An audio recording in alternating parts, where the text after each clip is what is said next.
Same directions for the previous two for this one. I want to graph and label all the y-intercepts.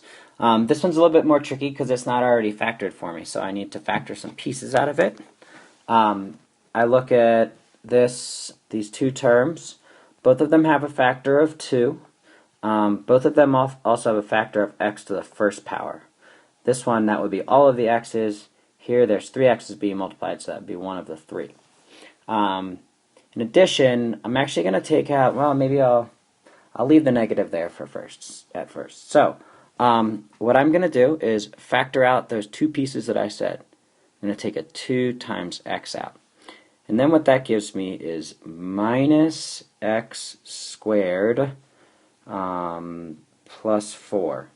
I don't really like when I've got a minus sign in the beginning as like the leading coefficient of my piece in here that's in the parentheses. So I want to get rid of that. So what I'm going to do is pull a negative out. And when I pull a negative out, it's going to make a negative out front. And then it's going to change the signs of each of these. So this one's going to go to a minus.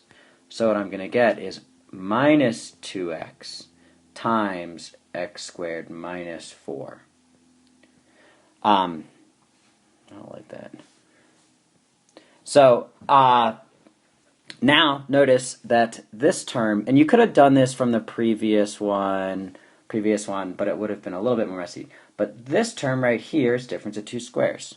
So I refactor now, and I get minus 2 times x minus 4, or x minus, undo, boink boink, x minus 2 times x plus 2, like that. So now I need to put it on that graph there. My zeros are 0, 2, and minus 2. So I'm going to go ahead and put a dot at each of those spots on the x-axis, where the y height is 0, hence the word zeros.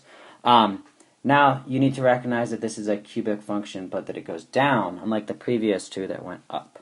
So as I sketch this in, it needs to be, as we call in class, we say that this thing's dropped.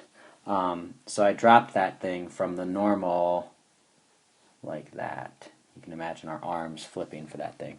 But anyway, this is your answer right here. And the intercepts are all labeled in this case because this guy is both an x and a y intercept.